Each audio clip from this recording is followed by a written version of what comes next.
Medium man, physical medium man, physical medium man. What'd you buy?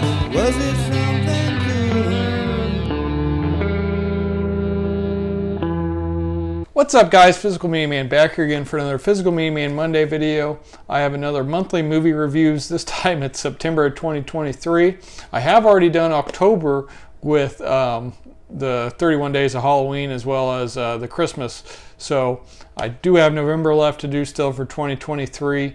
I'm filming this in January of 2024, so I am behind. Though I don't really have anything else to show besides January pickups, and we're still in the month of January, so there still might be a few things coming. So that'll probably be one of the next videos. So anyways, before I get started, make sure to like, subscribe, comment, leave feedback, do all that good stuff down below. I'll leave all the links to my Instagram page, my Physical Media Man store Instagram page, my Facebook page for the Physical Media Man / Physical Media Man store, my Facebook page for non-media related items, the Hodgepodge Garage, my email, my eBay, my Twitter, and my Letterboxd account. So September was a month I didn't watch a lot of movies. We got 6 here to show and talk about. 5 I actually have a copy of. So first up, we rewatched for both of us. Both of us are big fans of this. My wife and I. Teenage Mutant Ninja Turtles, the 1990 film. We did not watch the VHS. This is my original VHS from back in the day. But we were getting ready to go to New York, and I wanted to kind of revisit some of the filming locations because I was going to try to go to the Central Park area from the scene with Raphael and Casey Jones, but ended up not being able to make it over there. We just didn't have a ton of time with going to 2 baseball games in New York to do much other things.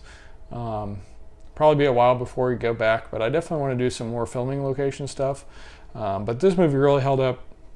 It holds up well for me. I have a lot of nostalgia for it. I still really enjoy it, so because of that, I'm giving it 4 stars. Next up, we watched Roadhouse. This is the Vinegar Syndrome 4K. We had both watched this one as well, and we're both fans of it. And it held up again on the revisit, and it looked great on 4K. I do want to go. There's a bunch of special features on this one. Just a really nice release by Vinegar Syndrome. And I'm pretty positive, if I remember correctly, there's a audio commentary with Kevin Smith, which I really want to listen to. So, but this one stars Patrick Swayze, a good supporting cast with Sam Elliott, great music with, part of the movie is, so it takes place at a bar, and Patrick Swayze's character goes into bars and helps clean them up if they have a rough clientele, and there's a lot of fights there and things. He's the guy that kind of makes it a nicer place to go, and makes the bar more money. So, but the band in the movie is actually playing, and it's the Jeff Haley Band, if I'm pronouncing that correctly. They're really good in the movie, and were a band in real life. He has passed away, but I highly recommend his cover of While My Guitar Gently Weeps. If you haven't heard that, definitely check it out. But he's got a lot of other good stuff too, but he's really good in this movie. But yeah, great cast. Patrick Swayze, Sam Elliott also has a scene or 2 with Terry Funk, the wrestler. But this one is a lot of fun. If you haven't seen it, definitely check it out. And I'm going to give it 4 stars too. So those were the 2 highest rated movies of the month, were the first 2, and we're both rewatches of movies that we like a lot. So that's part of the reason for the high ratings on those. Next up, I hadn't heard great things about this, but we enjoyed the first one, so checked out the sequel. We got Shazam! Fury of the Gods, and it takes place after the first one's ended and everything. I won't go into too much detail since it is a sequel, but still liked it quite a bit. Superhero movie, and giving it 3 stars, and I ended up purchasing this during Black Friday. I think it was $15, and I ended up being able to sell the code for $5. So I was happy with that, and happy to add this to the collection. And this was one that does come with I think it's Warner Brothers that does that. A lot of releases are coming just 4K with the code, and I like it if they come with the Blu-ray too, if I can help it. So really happy to have the Blu-ray on that one too.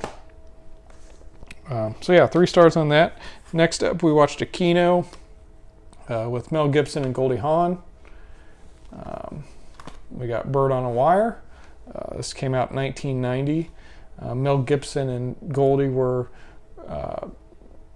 in a previous relationship. They hadn't seen each other in a long time. Mel Gibson's character is in the witness protection program, but then somehow he's found, and at that same point in time, he's reunited with Goldie Hawn. So she's also in danger, and just a really fun movie. I'm only going to give it a 2.5 stars though, just because I don't know. I just thought it could have been a little bit better. I was expecting it to be for some reason, but I do plan on keeping it in the collection. Next up, we watched No Hard Feelings with Jennifer Lawrence. Not really sure who else was in that name-wise. We rented that one, and I thought it was pretty good. Enjoyed it. Giving it 3 stars. And then lastly, we watched Ladybugs with Rodney Dangerfield. I was excited to watch this because I used to play soccer and enjoy sports movies a lot. So this one stars Rodney Dangerfield, who I really enjoy in Caddyshack, as well as the one where he goes back to school, I think is the name of it. But I did not like this one at all. It also stars Jonathan Brandis, who we had not watched too long ago in Sidekicks, the martial arts movie with Chuck Norris. But this follows Rodney Dangerfield's character, who really wants a promotion. He is dating Jonathan Brandis's mom, and the company he works for sponsors a women's soccer team that the owner's daughter plays for, and they're really bad, or they used to be good and now they're not so good. And he gets his girlfriend's son to play on this women's team and make her look like a woman and stuff. That concept and everything like that was okay, and I just didn't like his comedy in this. It did not age well, especially for not having any nostalgia for this one. I didn't really laugh too much at his jokes. Nowadays he would be fired instantly, or at least the first day, for a lot of the things he says, which I don't know, maybe would have been funny then, I'm not sure, but I did not think he was that funny. And like I said, I enjoyed him in Caddyshack and everything like that, so I don't know. Maybe it's just because I watched those growing up back then or something, I don't know, but I did not care for this one. I'm just going to give it a star. If you're interested in this, let me know. I know a lot of people were excited to hear when that came out, so yeah, that's everything we watched in the month of September. Highlights definitely being Teenage Mutant Ninja Turtles and Roadhouse, and was pleasantly surprised by Shazam. Could be because I didn't have too high expectations. But that's everything we watched for the month of September. I should have November coming soon, and then hopefully be caught up and only be doing those videos once a month instead of back-to-back weeks. So hope you enjoyed this. If you haven't yet done so, please make sure to subscribe. This is Physical Media Man signing off. Physical Media will never die. Physical Media Man. Physical Media Man. Physical Media Man. Yeah!